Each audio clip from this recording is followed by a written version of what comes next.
In this video, we will calculate the minimum weighted average cost of capital, or minimum WACC for a company. We will do this by calculating WACCs for a whole variety of debt-to-assets ratios, ranging from no debt, with increments increasing by 10%, all the way up to 90% debt, and see which one gives the minimum WACC, and therefore the maximum stock price. The steps to do this start again with the debt-to-assets ratio, and if the debt-to-assets ratio is 0, then the equity-to-assets ratio is merely going to be 1, or 1 minus the debt-to-assets ratio. So for each possible debt-to-assets ratio, we take 1 minus that to get the equity-to-assets ratio. For use in the Hamada equation to figure out leverage betas, we will also need to calculate the debt-to-equity ratio. The debt-to-equity ratio may be obtained from the debt-to-assets ratio by the formula debt over equity equals WD, which is the same thing as debt over assets, over 1 minus WD, debt over assets.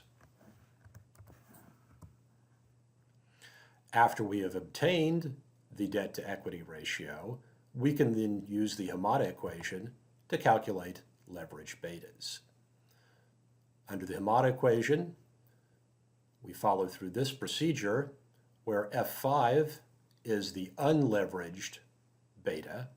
That is taken multiplied by 1 plus 1 minus the corporate tax rate, which in this example is 40%, and then times each different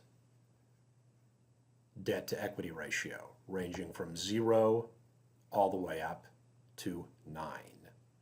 After we have calculated each of these leverage betas, we can then use that to calculate the equity cost of capital. The equity cost of capital is calculated using the capital asset pricing model. So we start with the risk-free rate, in our example here of 3%, plus the expected market rate of return minus the risk-free rate, in our example 13 minus 3, and then we multiply that by each separate leveraged beta, ranging from 1, the same as the unleveraged beta for no debt, all the way up to 6.4 for a very highly leveraged company.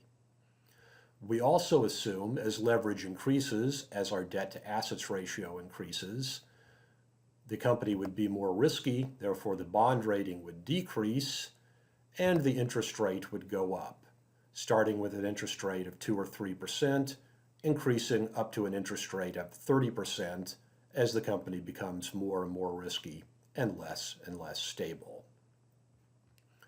All of this data is then used to calculate the working average cost of capital.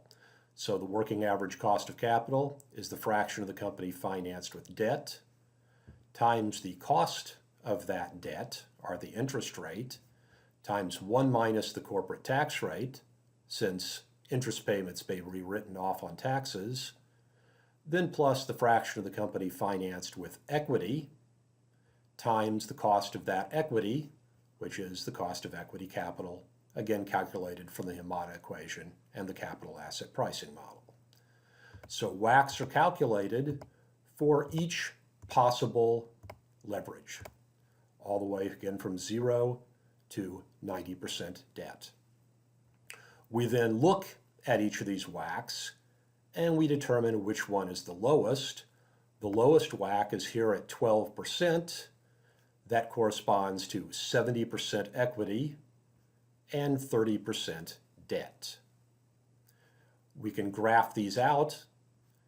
First, we look at the graph over here, which includes WACC, cost of debt, cost of equity, again as a function of the debt-to-assets ratio. We can see for the company, debt financing is always cheaper than equity financing, but as leverage and risk increases, both types of financing become more and more expensive. This results in WACC first going down as we use more debt than equity, and then going back up as risk increases the cost of both types of financing. The minimum point, again, is going to be a WACC of 12% at a debt to assets ratio of 30. If we focus in particular on WACC on this graph, we can again see the minimum WACC is at 30% debt and 70% equity, which would also maximize the stock price for the company. Thank you for watching this video.